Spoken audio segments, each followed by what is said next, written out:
Kailangan mo bang ipaalam sa iyong asawa ang tunay mong sahod? Paano kung hindi niya sabihin? Masasaktan ka ba?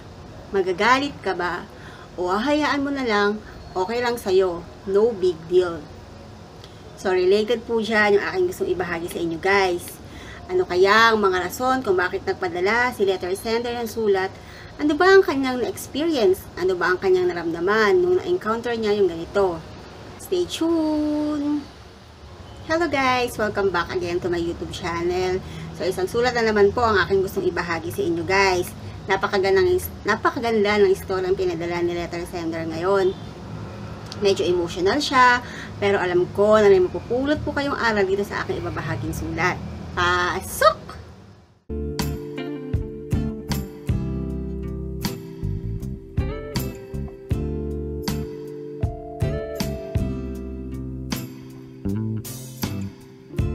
Manghihingi po sana ako ng advice. Dito ko lang kayang ilabas sa sulat ang nasa sa loob ko. Okay lang ba na hindi ipaalam ng asawa natin kung magkano ang sweldo nila?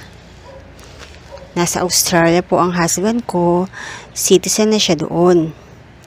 Baka magtatanong kayo kung bakit andito pa kami ng anak ko sa Pilipinas. May special needs kasi ang anak ko. Kaya hindi daw na-approve ang mga papers namin, kaya stay na lang kami dito sa Pinas. Ayaw ko namang iwanan ng anak ko mag-isa dito. Ang sabi niya, para di ako maboard, pinag-online business ako ng asawa ko. Bali, siya ang nagpapadala ng mga gamit na pang-online ko, since may idea na ako sa online business. Ni minsan, di na po siya nagpapadala ng pera sa amin. Kasi ang sabi niya, yung sweldo niya, yun ang pinangbibili niya ng gamit para may pangbenta ako sa aming online business. Nakapagpatayo na pala ako ng tindahan galing sa benta ng online business ko. Tama po ba na hindi na siya magpadala ng pera? At ayaw din niya kasi malaman ko kung magkano talaga ang salary niya. Ayaw niya daw kasi nahanapan ko siya ng pera.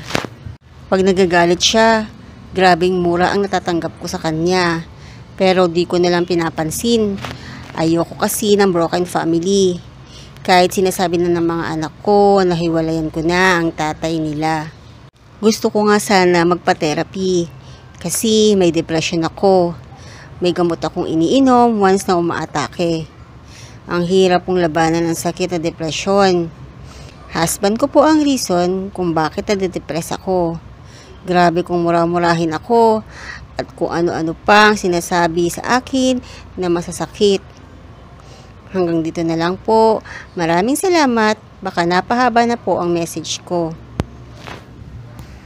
Mag-ipon ka para sa future nyo ng anak mo. Mahirap ang may ganyang asawa na dapat siyang sandalan mo. Pero siya pa ang cause ang sakit mo.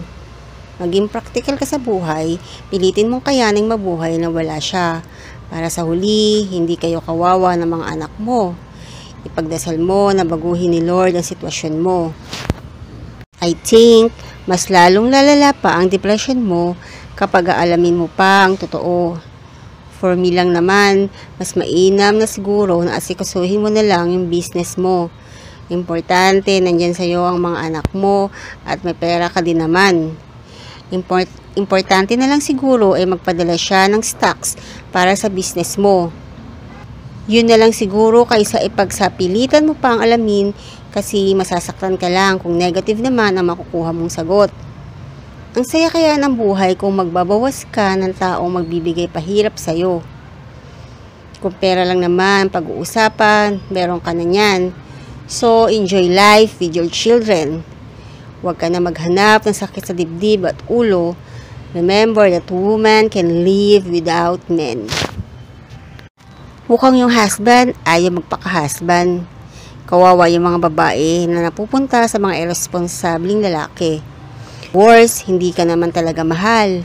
Pag mahal ka ng asawa mo, lahat ibibigay niya sa'yo. Lalo na may anak kayo. Kayo dapat ang priority niya. Pero naglilihim na siya sa'yo at madamot na siya. Hindi na din siya transparent sa'yo. I don't think na mahal ka pa niya. Focus ka na lang sa mga anak mo at sa business mo. Huwag mo nang alamin ang sahod ng asawa mo.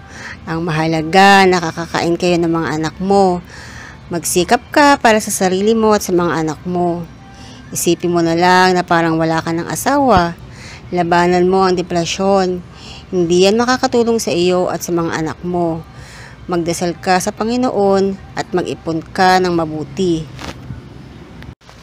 I'm based in Australia, so if you let me know what job he has and whether he works full-time or part-time, I can give you a pretty accurate estimate of his annual earnings. It might help to have a calm, honest conversation about the trust and financial transparency. If you have exhausted all options and your efforts are not working, and the situation is causing tension, it is important to prioritize self-care and emotional support. If the budget is tight, focus on small financial changes by tracking expenses and creating a solid budget with what money you have in your hands. Trust me, it will help to improve your situation.